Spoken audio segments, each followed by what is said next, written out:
EDC, I try to tell them. I try to let people know, but you know what? They ain't want to listen to me. But it's okay. You can show them better than you can tell them. So in breaking news, well, technically news that broke yesterday, but we were out playing flag football, so that's why we ain't dropped no video. So in that news that broke, the Titans are sending edge rusher Dre'Mont Jones to the Ravens for a conditional 5th-round pick that could actually turn into a 4th-round pick. See, you always talk about EDC and all them 5th-round picks. He let one of them go, and it could actually be an even higher one. So take that. But when I first saw this come across my screen, I just didn't know anything about Dre'Mont Jones' game. I was very naive to Dre'Mont Jones as a player. So why not look to the best beat writer, not just for the Baltimore Ravens, but in the NFL, Jeff Rebick. He said the following: Ravens were in on a number of edge rushers, and they'll land Jones. He is having arguably the best season of his 7-year career. He has 4.5 sacks in 9 games this year, and Jones' 19 quarterback pressures are 7 more than any Raven currently has. So he automatically, from jump, he has not played a single snap for the Baltimore Ravens. He's our best edge rusher.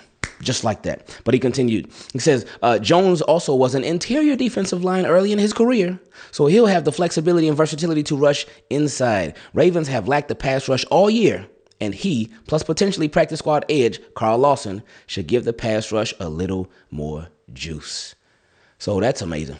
So he can play edge, he can play interior defensive line. So Baltimore Ravens can mix some stuff up with him. That reminds me, I'm not saying that he's on a level of him, but when you're good at doing multiple things, that just creates you being that much more of a weapon. It reminds me, again, I'm not saying he's on that level, but it reminds me of Kyle Hamilton. How, hey, he can be an amazing drop back safety, and that's great. But he can also be in a box. He can also be a pass rusher. He can also be a slot corner. Again, it's not the same thing, but it just reminded me of that, the more you can do. He also said, Jones coming off his most impactful game of the season. On Sunday against the Chargers, with a Dafe way, our old pass rusher, our new pass rusher did this. He said Jones had 1.5 sacks, 4 tackles, and 4 quarterback hits, and 8 pressures. Oh, boy.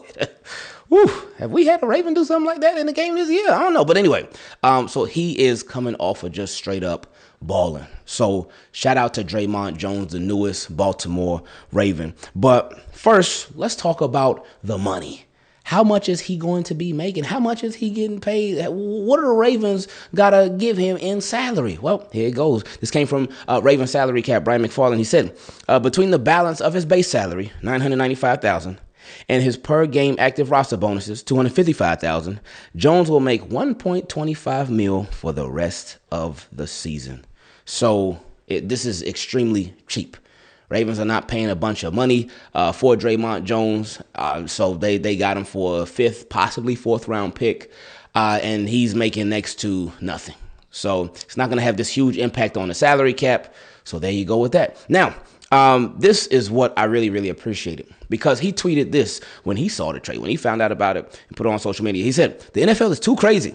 Thank you, Titans family. I loved and appreciated my short time in Nashville too much. Cam is the truth. The quarterback, of course. He is the truth. 2, y'all give him time. He can be great. I'm ready to be a Raven rocking that purple and black. And I said, okay.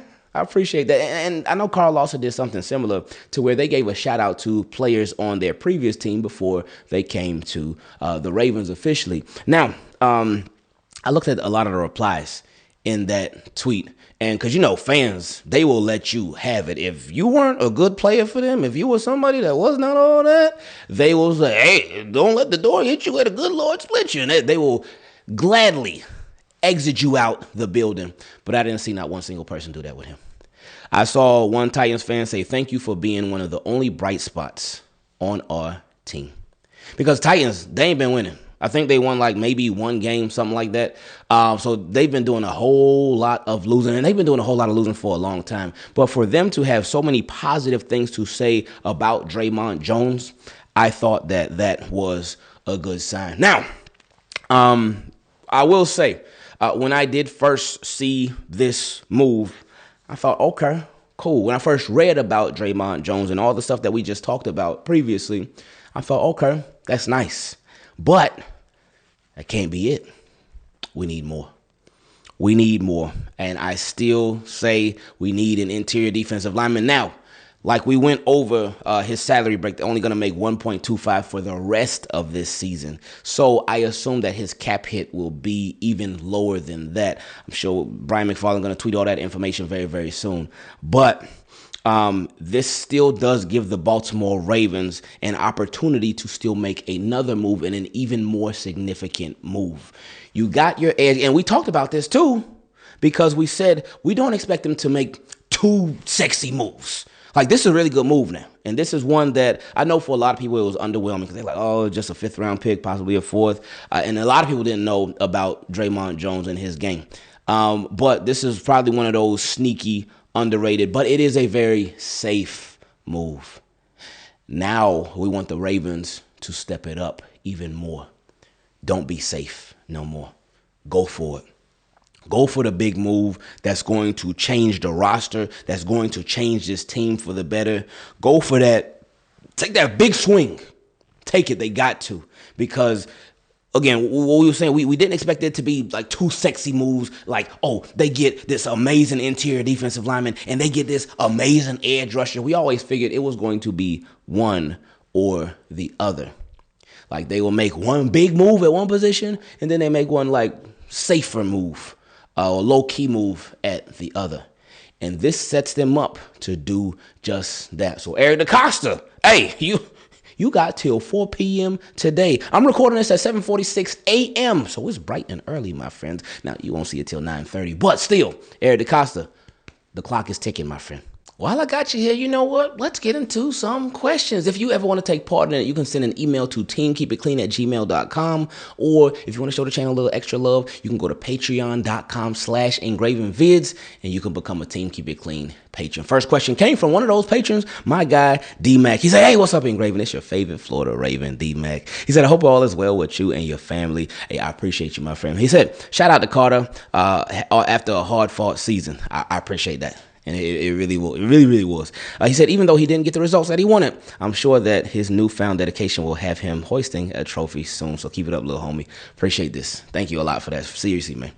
He said, my question for today was, now that the Eagles have again gotten even richer with their move with Jalen Phillips, do you think that it's possible that we make two moves defensively for a corner and an edge rusher? And if so he must have sent this before we got let me see. Yeah, he sent this at 5:20 p.m. So this was before we got Dre'Mont Jones. So that was one of the moves. But he said, do you think we can make two moves defensively for a corner and an edge rusher? So edge rusher, checked off. But a corner, like, I feel like for a corner, why? Why would, and when I first saw that report from Diana Rossini, I was like, what were we looking for a corner for? For what?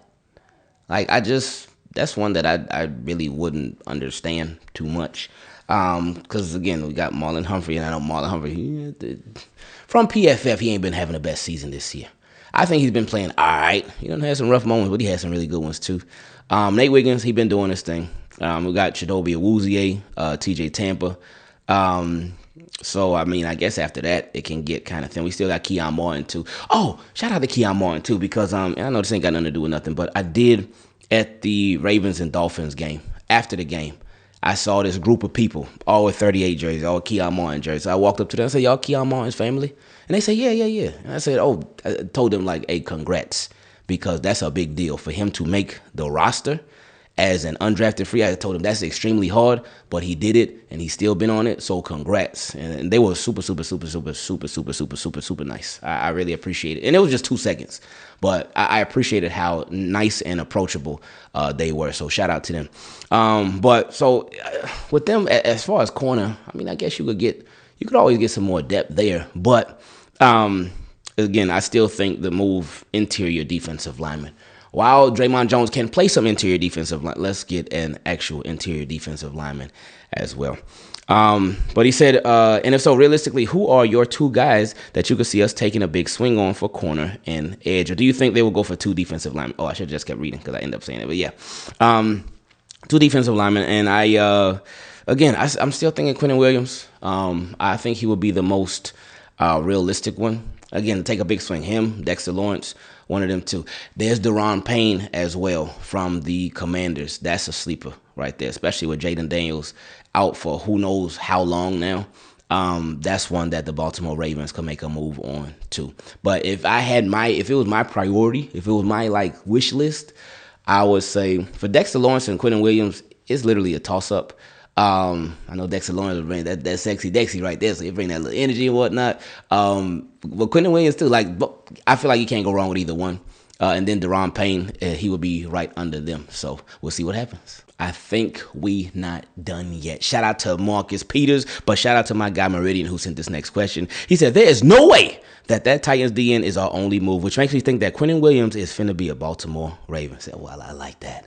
I love it. He said, if EDC decides to cook up for real, and add Williams and an offensive lineman, I have no complaints or doubt about a Super Bowl run. But if this is the only move or the biggest move, how do you feel about it? I feel like it shouldn't be. I feel like it can't be. I feel like it would not be enough, in my opinion. Now, could this Baltimore Ravens roster, with the addition of Dre'Mont Jones, could they continue to make noise? They could. They certainly could. But this is such a significant year, man. Every year is a significant year. But why not just swing for the fences, man? Why not? Like, you have absolutely no reason why you shouldn't, especially with Nnamdi Madubuike too. He could be done possibly for forever. We don't know yet, but he's done for the year, so you're not getting him back. Why not try to really upgrade the interior of your defensive line? And honestly, why not try to upgrade the interior of your offensive line as well? Next question came from Abdullah. He said, yo, what's up, Ingraven? I've been a subscriber for 6 years now, since the Madden League days. Oh, my goodness. He said today is my 20th birthday, man. Oh, man, that's a long time, man. I appreciate that. Oh, the Madden League. That Madden League, those things got so sloppy. That's why I said, I can't do this no more. But I appreciate you rocking with us, man. He said, but I love the Dre'Mont Jones trade. Keep the good news coming. I believe this is still our year, and we will make it happen. Okay. My guy Abdullah feeling it. I like that. He said, keep up the great work, and we appreciate you for always being there for the flock to get through tough times and like difficult seasons like this with your positivity. Let's go. Oh, no, I appreciate that, man. That's what we all here for. Man, I was, I know fans can be rough, and I know fans like, boy, that they don't forget stuff, and they like for real. And the reason I say that is because I saw something about I forgot what it's called, but a Panthers podcast where on, I think October 1st, because I saw it on my timeline on Twitter, on October 1st, they were like, the Panthers, they've been having a rough season, and they hadn't been enjoying making their podcast anymore since Panthers have been doing so bad for so long.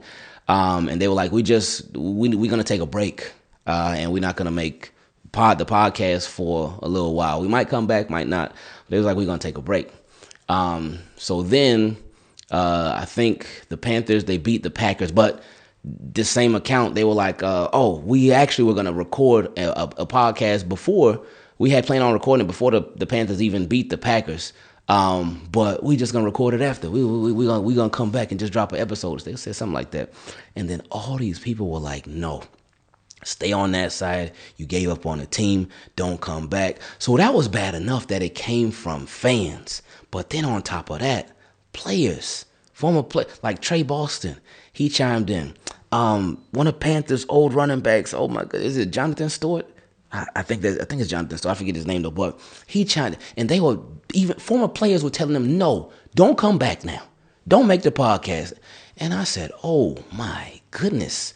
They were ruthless. And I'm sure some of y'all probably know exactly what I'm talking about too. But I was like, man, so yeah. So again, we going to be here. If it's rough for the Ravens, like this season that started off, we ain't going nowhere, man. And I appreciate y'all rocking with us. I appreciate y'all that don't go nowhere. Thank you for supporting. Thank you for making just such a huge difference for us. I really love y'all. Next questions came from my guy, Jarvo. He said, I love the trade. Now let's get some interior help and offensive linemen. I love it. I'm with you on that one. He said, yeah, I know, but worth wishing, right? LOL. What do you think about a Stephon Gilmore or Asante Samuel Jr., who was cleared by doctors to play again? Stephon Gilmore still a free agent? I really thought he got signed by somebody. I thought he did. But again, it couldn't hurt. If they are truly looking for corners, then they couldn't hurt. And that would be like right up their alley. Anyway, he said still wouldn't mind another pass rusher as well. I hope Lawson gets some on-field action. Oh, you know he will. You know he will. Like he gonna be getting. I would not be surprised if David Ojabo was inactive. Would not be surprised at all. I would not be surprised if this move makes David Ajabo one of the 7 inactive on game day. But he also said, watch Jair Alexander play great by week 10 or week 11, because I feel like the Ravens didn't give him a fair shot. Eagles just gave up. Well, we'll see. We'll see. So we'll see. He said Eagles just gave up a third for Phillips from Miami, but yet we hold on to our picks and don't hit on those picks in the draft. Eagles trade away picks and consistently improve their team every year and hit on their draft picks. If we don't make a big move, it's time to have that talk about EDC, because I'm tired of us always going cheap. That's a conversation right there. And I think that's a valid conversation to have. You could already have that conversation. Again, we talked about how with Eric DeCosta, a lot of times he'll make some moves now. He certainly will. But a lot of times it'll be the safe moves. Like, oh, we'll slide you a little 5th round pick. Slide a little 6th round pick. We're doing a pick swap. I think the riskiest move that he made, obviously, was the Roquan Smith. Because Roquan Smith was for a 2nd round pick. And A.J. Klein, and I think another pick too, like a late pick. What did we get Marcus Peters for? I forget what we got Marcus Peters for.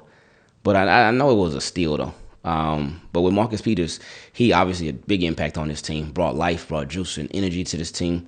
But I know the Rams, they were like, we getting rid of him because we getting ready to get something bigger and better with Jalen Ramsey. That obviously worked out for them. They got the Super Bowl. Cool. What else? What was Calais Campbell for? Was he for a 5th round pick too? I think he might have been for a 5th round pick, but he obviously made a big impact on this team as well. But so Eric DeCosta, he be making some moves, but again, a lot of times they are safe moves. But we want to see him this year. We would really be want to see it every year, but we certainly want to see it this year. We want to see him take that big swing, that like move where, yeah, it comes with some risk, but you put it all out there to make this team better. Anyway, he said, and once again, we get rid of a defensive player, but not touching the offensive line. Shout out to Oweh for his 2-sack Sunday against the Titans. The 2 wins. Next question came from my guy, Drew. He said, hello, Ingraven. I'm happy these Ravens been improving and doing well these last 2 weeks. Mike Green getting his 2nd straight sack back-to-back games, and Lamar back. I was screaming so loud. A lot of people were asking, was I okay? And I was like, yeah, my team finally showing up in a big way. Anyway, that's exactly how you got to do. Hold it down, man. Wherever you're watching from, scream as loud as you possibly can. Well, not wherever you're watching from, because if you're watching in a library or something, you're watching at a restaurant, you want to chill out because you don't want to get kicked out. But I feel you. Anyway, he said, I wanted to ask, what trades and moves do we still need? Do we need some edge help and another proven defensive tackle and a guard help? There you go. You answered your own question. You did it already. You answered your own question. You got it, man. And he said, we shouldn't be struggling as hard as we were before halftime, but it was nice seeing Urban getting a sack and looking like a zombie for celebration. Hope you have a great weekend and on to the Vikings, where we should get another dub. Hey, appreciate you, Drew. Next question came from my guy, Kevin. I got a lot of love for my guy, Kevin, a lot of love for his family. Shout out to you. Appreciate you. He said, what's up, man? Long time no speak. Hope all is well. As a fan base, we spoke on Oweh's performance since the trade, but we have put a spotlight on the improvements that the defense has made since the trade as well. While I still think coaching addresses issues late, I have to give some credit when credit is due.